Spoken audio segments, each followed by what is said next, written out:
والصلاة والسلام على سيد الأنبياء والمرسلين أما بعد فقد قال الله تبارك وتعالى في القرآن الكريم أعوذ بالله من الشيطان الرجيم بسم الله الرحمن الرحيم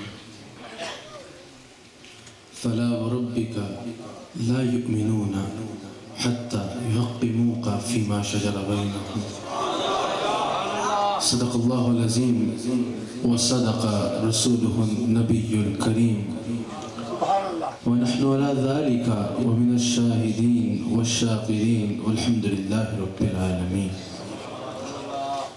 سچا ہمارا مالک اور سچا ہمارا خالق کہ سوا اس واحد یکتا کی کوئی عبادت کی لائق نہیں. کریم ہے، رحیم ہے، بادشاہ ہے اور سچے ہیں اس کے پیارے حبیب صلی اللہ علیہ وآلہ وسلم کہ جن کی آج اس خوبصورت محفل میں ہم اکٹھے ہیں. سب سے پہلے میں مبارکباد پیش کرتا ہوں ان دوستوں کو جنہوں نے اس خوبصورت محفل اور اس شاندار اجتماع کا انعقاد کیا، بہت محبت کے ساتھ انعقاد کیا. ماشاءاللہ بہت خوبصورت محفل سجائی، بہت خوبصورت رسول اللہ کے غلام اکٹھے کیے اور سب سے بڑھ کر مبارک یہ کہ جن کی محفل سجائی ان کے بہت قریبی غلام ان کے پاس تشریف، ان کے قریبی ترین غلاموں میں سے غلام ان کے پاس آئے. بہت مبارک ہو.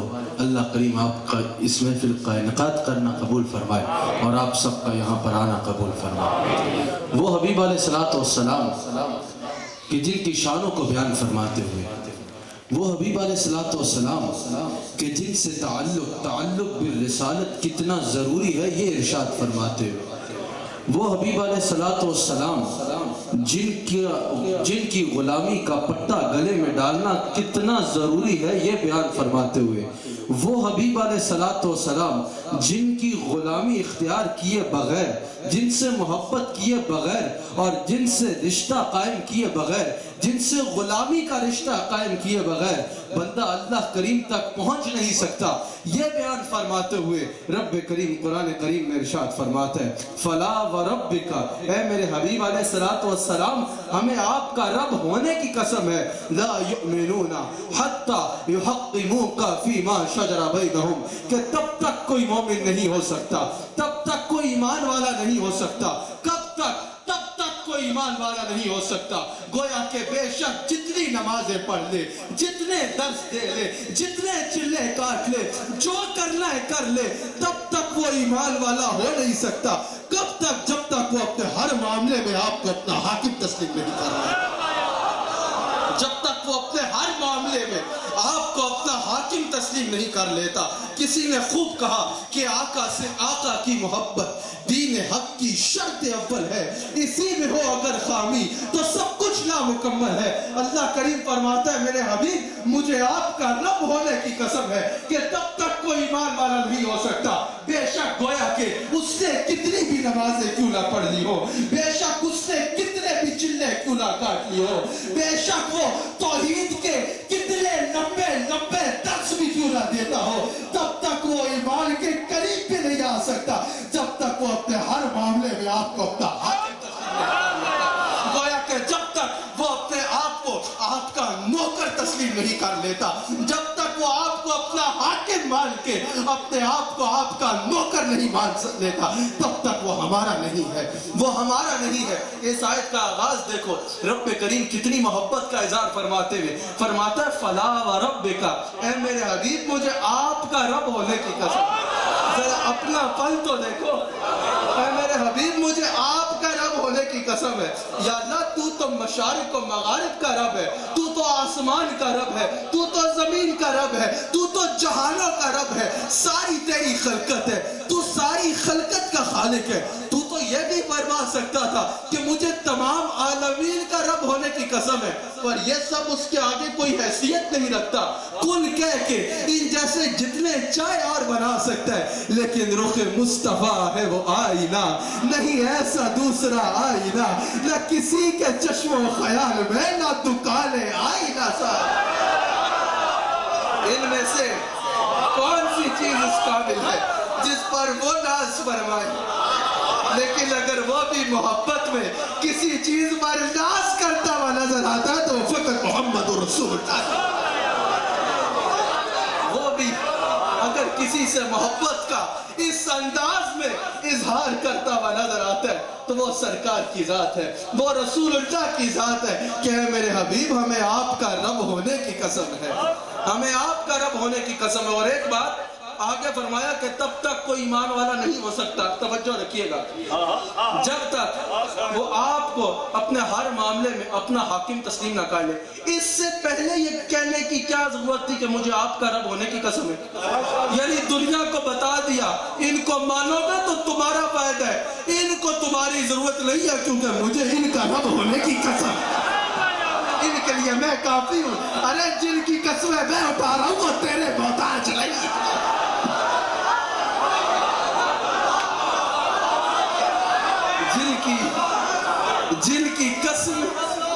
جن کی قسمیں میں اٹھا رہا ہوں وہ تیرے میرے ماننے یا نہ ماننے کے محتاج نہیں ہے۔ ارے بس جنہوں نے ان کو مانا، جنہوں نے ان کو مانا وہ صحابی بن گئے، جنہوں نے ان کو مانا وہ صحابی بن گئے، جنہوں نے ان کو مانا وہ تابعی بن گئے، جنہوں نے ان کو مانا وہ ولی بن گئے، جنہوں نے ان کو مانا وہ غوث اعظم بن گئے، جنہوں نے ان کو مانا وہ خواجہ غریب نواز بن گئے، جنہوں نے ان کو مانا وہ داتا علی حجویری بن گئے، جنہوں نے انہیں مانا وہ خواجہ عبدالکریم بن گئے، جنہوں نے ان کو مانا وہ میرے مرشد کریم۔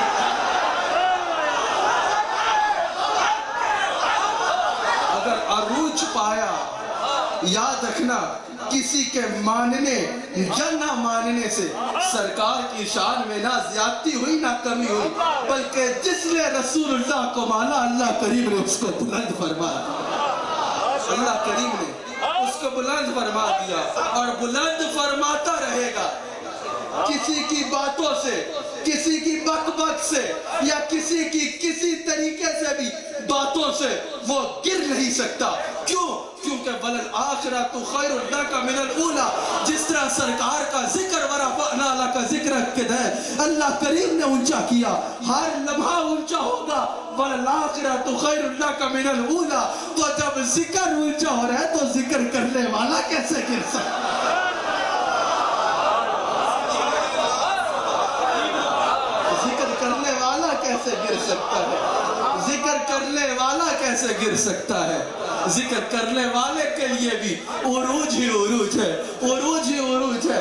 ارے اگر تمہارے سامنے کوئی تمہارے بچوں کے لیے جن سے تم پیار کرتے ہو ان کی تعریف کرے، ان کا ذکر کرے تو تم اس کو اپنی حیثیت سے بڑھ کر نوازتے ہو۔ اسی طرح جب رب کریم کے سامنے رب کریم کسی کو رسول اللہ کا ذکر کرتے ہوئے دیکھتا ہے تو وہ اس کو اپنی شانوں کے مطابق نوازتا ہے، وہ اس کو اپنی شانوں کے مطابق نوازتا ہے، اس کو اپنی شانوں کے مطابق نوازتا ہے۔ پھر یاد رکھنا اس کو کسی کی باتوں سے، کسی کی انگلی اٹھانے پہ یا کسی قسم کی بھی بات سے کوئی فرق نہیں پڑتا۔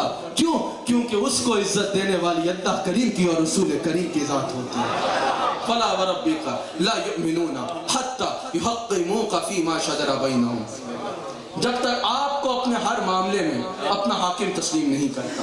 یاد رکھنا جو میں نے کہا کہ کتنی بھی نمازیں پڑھ لے، کچھ بھی کر لے، لیکن پھر بھی رسول اللہ کو حاکم ماننا ضروری ہے۔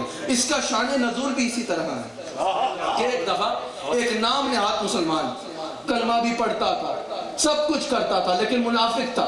کیوں منافق تھا؟ کہ ایک دفعہ اس کا اور ایک یہودی کا کوئی مسئلہ ہوا، آپس میں بات ہوئی، یہودی نے بھی اعتماد کا اظہار کیا، چلو تمہارے نبی کے پاس، جب اس نے کہا چلو رسول اللہ کے پاس چلتے ہیں تو یہودی نے بھی اعتماد کا اظہار کیا، ہاں جو انہوں نے فیصلہ کیا وہ مجھے قبول ہے۔ یعنی دوسروں نے بھی سرکار کے اوپر اعتماد کا اظہار کیا، سرکار کے پاس آگئے، سرکار نے معاملہ سنا اور سرکار نے یہودی کے حق میں فیصلہ فرما دیا، وہاں سے نکل پڑے۔ اب وہ جو کلمہ بھی پڑھتا تھا، کلمہ پڑھتا تھا تو شاید کبھی کبھی نماز بھی پڑھ لیتا ہو، صفوں میں بھی گھس جاتا ہو، بڑی باتیں بھی کر لیتا ہو، حلیہ بھی یہی بنایا ہو، سب کچھ کرتا ہو۔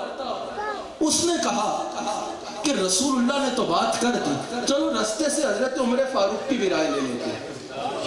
چلو رستے سے حضرت عمر فاروق کی بھی صحابہ نوے بھی مندے انہیں بھی کیا سی چلو کہہ دینا نہیں ہوندہ میں نوکر صحابہ کہا. اس نے کہا چلو ذرا حضرت عمر فاروق سے رائے لے لیتے ہیں کہ اس معاملے میں ان کی کیا رائے ہے. گئے معاملہ رکھا. جب وہ معاملہ رکھا تو جو عیسائی تھا اس نے حضرت عمر فاروق سے کہا کہ حضرت فیصلہ کرنے سے پہلے یہ بات سن لیں کہ آپ کے نبی میرے حق میں فیصلہ کر چکے ہیں, میرے حق میں فیصلہ فرما چکے ہیں. آپ نے فرمایا اچھا تو پھر اتنے کیوں آئے, یہ لے کے آئے بظاہری طور تے کلمہ بھی پڑھتا ہے, شاید نمازہ بھی پڑھتا ہوئے گا, یہ لے کے آئے. آپ نے فرمایا اچھا پھر تو فیصلہ بڑا آسان ہے. ٹھہرو, اندر گئے, تلوار لائی, اس منافق کا سر کاٹا اور کہا کہ اگر میرے نبی کے فیصلے کے بعد کوئی کسی فیصلے کی تلاش میں نکلے تو اس کا عمر کے لیے عمر کا یہ فیصلہ ہے. سوال کرتا ہوں بریڈ فورڈ کے مسلمانوں, اگر کوئی میرے نبی کے فیصلے کے بعد کوئی اور فیصلہ ڈھونڈنے نکلے, اس کا فیصلہ عمر کی تلوار کرتی ہے, تو جو میرے نبی جیسا کسی عام بشر کو کہے اس کے لیے تمہارا کیا فیصلہ ہوگا. ارے عمر کو میرے نبی کے برابر, میرے نبی کے فیصلے کے برابر کسی کا فیصلہ قبول نہیں ہے. تم میرے نبی کے برابر کسی آدمی کی بات کرتے ہو. یاد رکھنا, نبی کو اپنے خدا نہ مانو, خدا سے لیکن جدا نہ مانو. ہے اہل سنت الحمدللہ مذہب حق اہل سنت کا ہے یہ عقیدہ, خدا خدا ہے, نبی نبی ہے. تو یہ حضرت عمر فاروق نے اس کا سر کاٹا اور کہا کہ جو رسول اللہ کے فیصلے کے بعد کسی فیصلے کی تلاش میں نکلے, عمر کا اس کے لیے یہ فیصلہ ہے. شور ہوا, بات سرکار تک پہنچ گئی. اس سے پہلے کہ سرکار حضرت عمر فاروق کو طلب فرماتے, قرآن رب کریم نازل فرماتا ہے فلا وربک, اے میرے حبیب جب شور کیا نا لوگوں نے کہ عمر نے مسلمان کو کاٹ دیا, رب کریم نے کہا مسلمان کو نہیں کاٹا, گویا کہ ایمان والے کو نہیں کاٹا, کیونکہ فلا وربک ہمیں آپ کا رب ہونے کی قسم ہے, لا یؤمنون حتی یحکموک فیما شجر بینہم, کہ تب تک کوئی ایمان والا نہیں ہو سکتا جب تک وہ اپنے ہر معاملے میں آپ کو اپنا حاکم تسلیم نہ کرے. ہر معاملے میں آپ کو اپنا حاکم تسلیم نہ کر لے.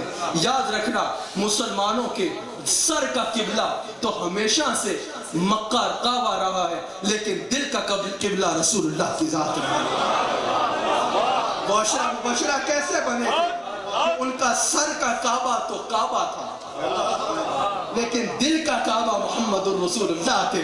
انہوں نے دیکھا سرکار نے وہاں سے منہ پھیر لیا, انہوں نے کہا بس جدھر ان کا منہ ہے یہی ہمارا قبلہ ہے, یہی ہمارا قبلہ ہے, یہی ہمارا قبلہ ہے. یعنی ہر معاملے میں اگر حاکم ماننا ہے تو رسول اللہ کو ماننا ہے. جب حضرت عثمان غنی رضی اللہ تعالیٰ جب گئے مکہ میں طواف کے لیے گئے, انہوں نے کہا جتنے طواف کرنے ہیں کر لو, کعبے کے جتنے چکر کاٹنے ہیں کاٹ لو کعبے کے جتنے چکر کاٹنے ہیں, لیکن ایک شرط ہے, رسول اللہ کے بغیر. انہوں نے کہا یاد رکھنا, رسول اللہ کی نسبت کے بغیر یہ میرے لیے صرف اینٹوں کا ڈھیر.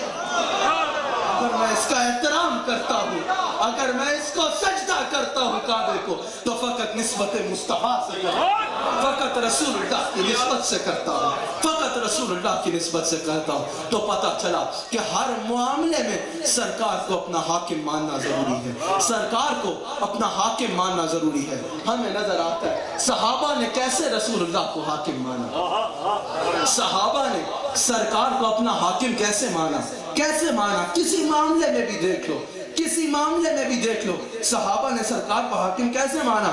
گھوڑا, ایک شخص گزر رہا ہے, پاس گھوڑا ہے, سرکار نے فرمایا کتنے کا ہے, یا رسول اللہ 400 درہم کا ہے. سرکار نے فرمایا ٹھہرو, اندر تشریف لے کے گئے, لائے, اس کو 400 پکڑا ہے. جب اس نے دیکھا کہ ارے یہ دربار رسالت ہے یہاں ملتا ہے بن مانگے یہ دربار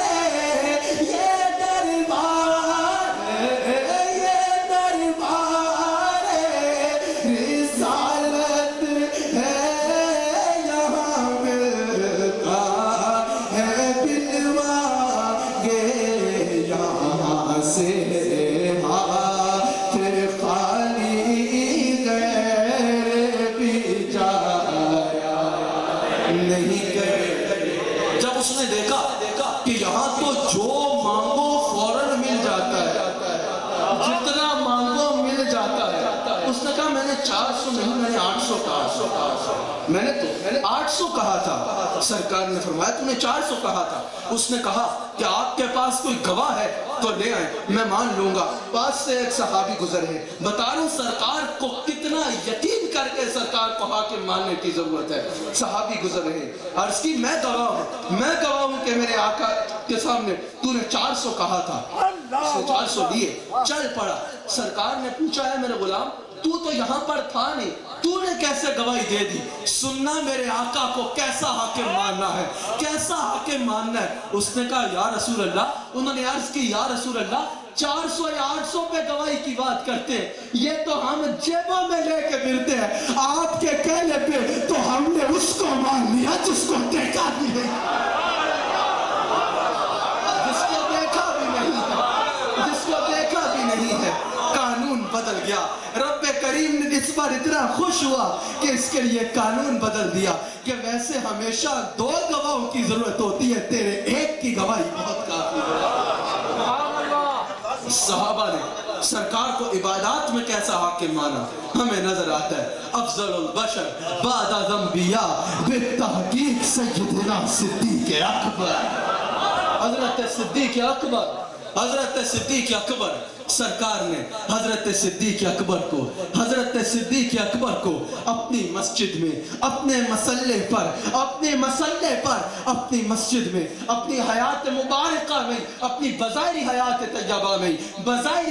طیبہ میں، ورنہ ہمارا تو الحمدللہ عقیدہ ہے کہ آپ زندہ ہے واللہ، آپ زندہ ہے واللہ، میرے چشم عالم سے چھپ جانے والے۔ سرکار نے جب اپنی ظاہری حیات طیبہ میں حضرت صدیق اکبر کو اپنا مسلح پر صحابہ کا امام بنا کر کھڑا کیا، مسجد نبوی ہے، سرکار محل مبارک کے اندر رونق افروز ہے، سب صحابہ کی امامت کرا رہے ہیں، کون؟ حضرت صدیق اکبر امامت فرما رہے ہیں، سرکار محل مبارک کے اندر ہے۔ سرکار نے محل مبارک کا پردہ ہٹایا، مسجد مبارک میں صحابہ کا امام بنا کر اپنا جانشین بنا کر سرکار نے کس کو کھڑا کیا؟ حضرت صدیق اکبر کو کھڑا کیا۔ صدیق اکبر امامت کرا رہے ہیں، سرکار محل مبارک کا پردہ ہٹاتے ہیں۔ صدیق اکبر کا منہ کعبے کی طرف ہے، جو مدینہ منورہ گئے ہیں انہوں نے دیکھا ہوگا ریاض الجنہ میں ماشاءاللہ اس وقت تو ہمارے پاس سرکار کے دربان بیٹھے ہوئے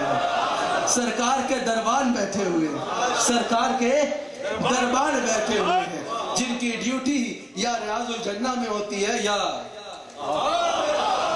جالی مبارک ریاض الجنہ۔ اللہ اکبر، کیا مقام کہ جو سرکار کے قدم کو چوم کے جنت بن گیا، سرکار کے قدموں کو چومنے والی جگہ کو جنت بنا کر رب کریم نے بتا دیا کہ اگر جنت ملے گی تو رسول اللہ کے قدموں سے لگ کے ملے گی۔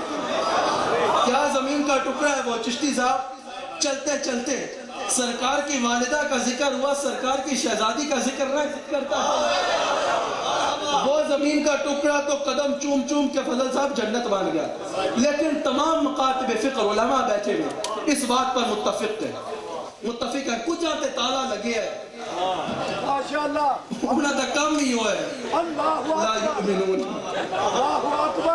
ہاں لیکن اہل حق اس بات پر متفق ہے کہ وہ زمین کا ٹکڑا جو اس وقت سرکار کے جسم عطر کو چوم رہا ہے، جسم عطر کے ساتھ مس ہو رہا ہے، جس پر اس وقت سرکار کا جسم عطر ہے، وہ عرش سے افضل ہے۔ سے افضل ہے، وہ عرش سے افضل ہے، وہ سدرہ سے افضل ہے، وہ ہر مکان سے افضل ہے، عرش سے افضل ہے۔ رب کریم کے عرش سے افضل ہے وہ ٹکڑا جو سرکار کے جسم کے ساتھ اس وقت مس ہو رہا ہے۔ سرکار فرماتے ہیں کہ فاطمہ میرے جگر کا ٹکڑا ہے، جب زمین کا ٹکڑا میرے نبی سے لگ جائے تو وہ عرش سے اونچا ہو جاتا ہے، تو جگر کے ٹکڑے کا عالم کیا ہے؟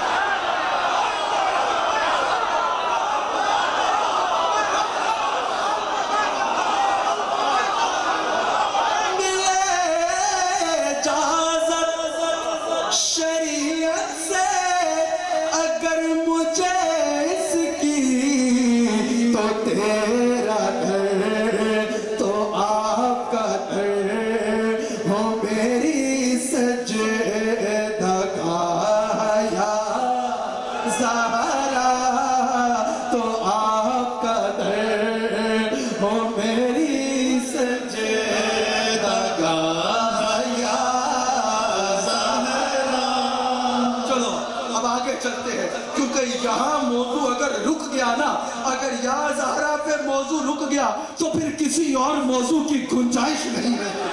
پھر مجھے یقین ہے اگر پھر میں شان صدیق اکبر پہ گیا تو صدیق اکبر نے حکم فرمانا ہے جاؤ سیدہ کی شان۔ اہل سنت کا ہے بیڑا پار اصحاب رسول، نجم ہے اور ناؤ ہے اطرت رسول اللہ۔ الحمدللہ اہل سنت کے دامن میں گھر والوں کی بھی خیرات ہے اور در والوں کی بھی خیرات ہے۔ الحمدللہ الحمدللہ الحمدللہ گھر والوں کے بھی نوکر ہے، در والوں کے بھی نوکر ہے، در والوں کی بھی خیرات لیتے ہیں اور گھر والوں کی بھی خیرات لیتے ہیں۔ تو آگے چلوں کہ جب حضرت صدیق اکبر اس مقام پر نماز پڑھا رہے ہیں، اس مقام پر امامت فرما رہے ہیں جس مقام پر میرے آقا امامت فرماتے ہیں، جس مقام پر میرے آقا کے مسلح پہ سب صحابہ کا امام بنا کر میرے آقا نے صدیق اکبر کو کھڑا کیا ہے، صدیق اکبر جماعت کرا رہے ہیں۔ آج یہ گمراہ لوگ یہ عقیدہ دیتے ہیں کہ معاذ اللہ اگر سرکار کا خیال نماز میں آ جائے تو نماز ٹوٹ جاتی ہے، اور پھر اپنے باپ کے خیال سے تشبیہ دیتے ہیں۔ ارے کبھی بخاری شریف کی یہ حدیث تو پڑھ لیتے، لیکن پڑھ بھی لیتے تو تمہیں فرق نہ پڑتا، کیونکہ بنا عشق نبی کے نہیں آتی بخاری، آتا ہے بخاری کو نہیں آتی بخاری۔ اگر بخاری آتی ہوتی تو رسول اللہ کو مانتے ہوتے، اگر بخاری آتی ہوتی تو یہ نہ کہتے کہ خیال آنے سے نماز ٹوٹتی ہے، بلکہ خدا کی قسم یہ کہتے پھرتے کہ نماز ہے ہی وہ جس میں خیال مصطفیٰ۔ خدا کی قسم ابھی حدیث سے ثابت کروں گا کہ جس نماز میں خیال مصطفیٰ نہیں وہ ایکسرسائز ہے، وہ نماز ہے۔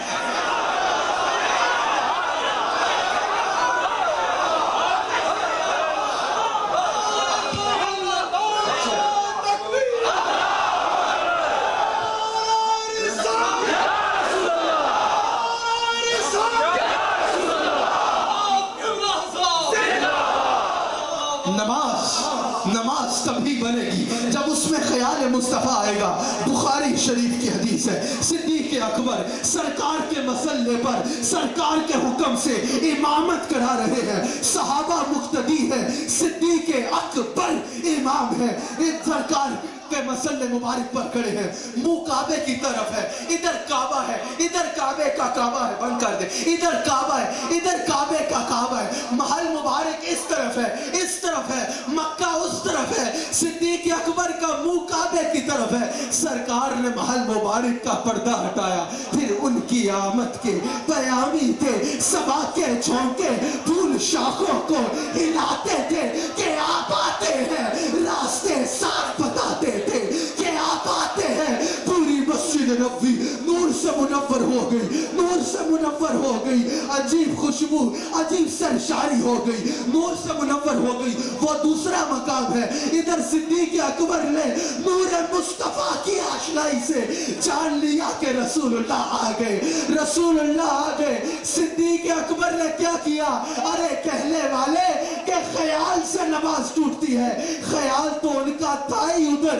صدیق اکبر نے کعبے سے منہ ہٹایا اور کعبے کی طرف منہ ہٹایا اور رسول اللہ کی طرف کر لیا، رسول اللہ کی طرف کر لیا، اس طرح منہ ہٹا کے اس طرح رسول اللہ کی طرف کر لیا، رسول اللہ کی طرف کر لیا۔ سرکار نے یہ نہیں فرمایا ابو بکر یہ تم نے کیا کیا، یہ تم نے کیا کیا، سرکار نے فرمایا ابو بکر جہاں سے نماز پڑھ رہے تھے ویسے ہی شروع کر لو، میں تو دیکھ رہا تھا تم نماز کیسی پڑھتے ہو۔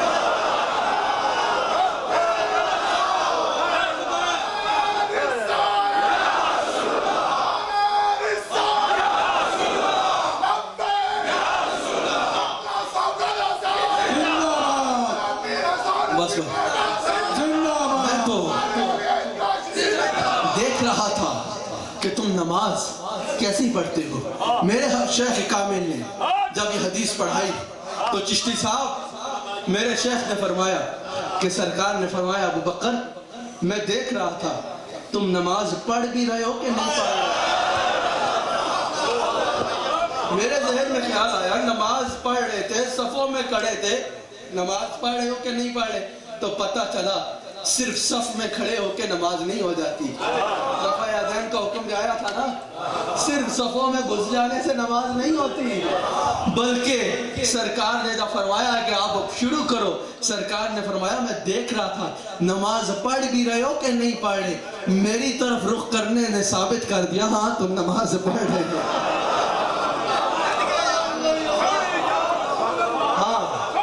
تم نماز پڑھ رہے ہو، ہاں تم نماز پڑھ رہے ہو۔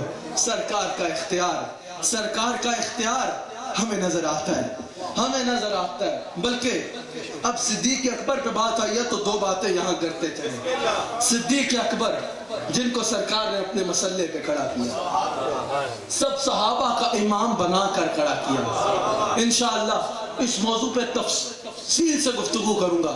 19 سپٹمبر کو لندن والتم سٹور میں لیبریج روڈ مسجد میں شان صدیق اکبر کانفرنس ہے۔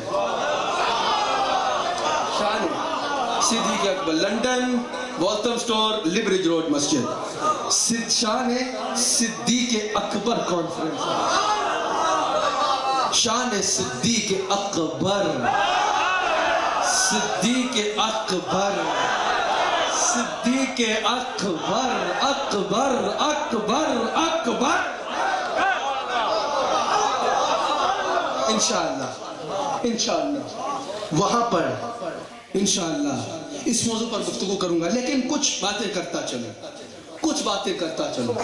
وہ صدیق اکبر، میں نے بتایا کہ سرکار نے صدیق اکبر کو مسلح پر کھڑا کیا، صدیق اکبر کو مسلح پر کھڑا کیا۔ اس بات سے میں کس نتیجے پہ پہنچا کہ جب معراج کی شب اللہ کریم نے سب نبیوں میں میرے نبی کی فضیلت دکھانی تھی، میرے نبی کی فضیلت بتانی تھی، تو سب نبیوں کو مقتدی بنایا، میرے آقا کو امام بنایا اور بتا دیا یہ سب نبیوں میں افضل ہے، یہ میرے نبیوں میں سب سے افضل ہے۔ اسی طرح جب سرکار کو اپنے صحابہ میں افضل دکھانا تھا تو سب صحابہ کو صفوں میں کھڑا کیا، صدیق اکبر کو امام بنایا اور بتا دیا جیسے میں نبیوں میں سب سے اونچا ویسے ابو بکر صحابہ میں سب سے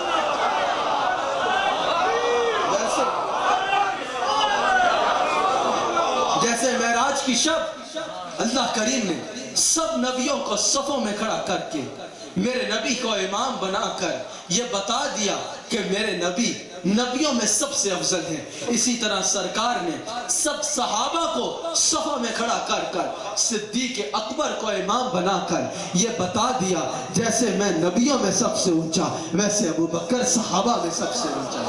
یاد رکھنا حضرت حسان بن ثابت سرکار کے شاعر تھے، کبھی انہیں کسی اور کی شان میں شعر نہیں کہے، لیکن ایک دفعہ سرکار کے پاس حضرت حسان موجود تھے۔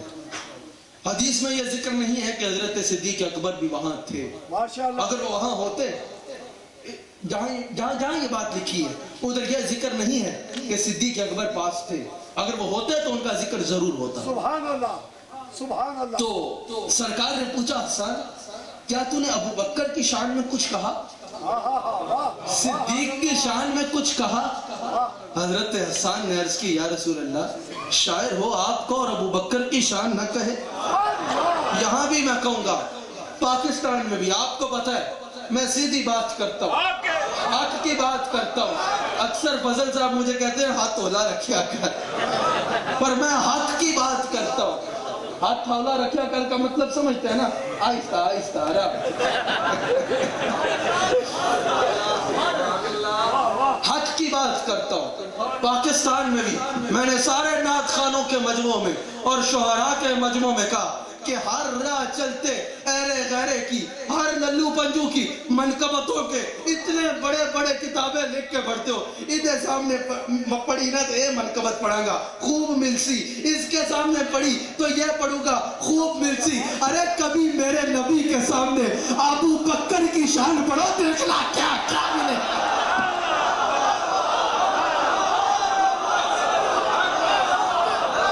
دیکھنا شان صدیق اکبر پہ نا میں کبھی نہیں کہتا کہ ہاتھ اٹھاؤ یا دانت دو, کیونکہ صدیق کا ذکر پہچان کر دیتا. اس لیے جب مجھے کہیں پہچاننا ہو نا کتنے اور کون ایمان والے بیٹھے ہوئے, میں صدیق اکبر کا ذکر کر کے چہرے دیکھتا ہوں. اکثر چہرے کھل جاتے اور اکثر چسے ہوئے آم میں مر جاتے. تجربہ ہے بھائی, تجربہ ہے, تجربہ ہے. میں حضرت جب پاکستان میں خطاب کرتا ہوں نا تو الحمدللہ اپنے شیخ کے ساتھ آپ سب نے ٹی وی پہ دیکھا ہوگا ایسے مجموعوں میں خطاب کرتا ہوں کہ مجھے کیوں ٹی وی والے کہتے تھے یہ جو کرینز ہے نا ہماری جپس یہ اب تھوڑی پڑ گئی ہے, تھوڑی پڑ گئی ہے, اس میں مجمع پورا نہیں آتا, مجمع پورا نہیں آتا. اب وہ ہیلی کیم لاتے ہیں, آپ نے دیکھا ہوگا جو ہوا میں اڑ کے مجمع کیپچر کرتا ہے. بتانے کا مقصد یہ نہیں ہے کہ مجمع ہوتے ہیں, وہ آپ روز دیکھتے ہوں گے. بتانے کا مقصد یہ ہے اتنے مجموعوں میں بھی جب میں رسول اللہ کا ذکر کرتا ہوں, صدیق اکبر کا ذکر کرتا ہوں, تو میری کوشش ہوتی ہے آخری بندے تک کا چہرہ دیکھوں. جو سن کے خوش ہو رہا ہو اس کو دیکھنا میں عبادت سمجھتا ہوں. جو سن کے قصہ اب بڑھ جائے اس کو دیکھ کے میں اللہ کی پناہ مانگتا ہوں.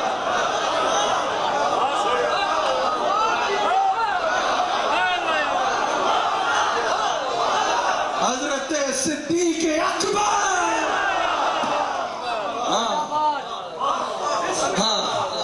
تو کہاں تھا میں.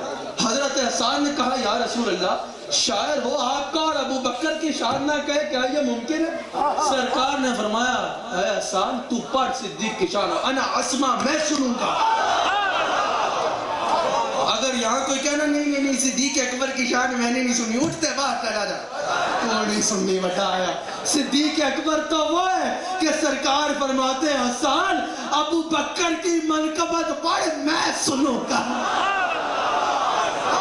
ارے جن کے نغمے عرش پہ تازہ چھیڑ چار, فرش پہ طرفاتوں میں دام کالج در لگائیے انہی کی داستان ہے. جن کی داستان ہر جگہ سنی جاتی ہے وہ کہہ رہے ہیں کہ اے حسان ابو بکر کی منقبت پڑھ میں سنوں گا.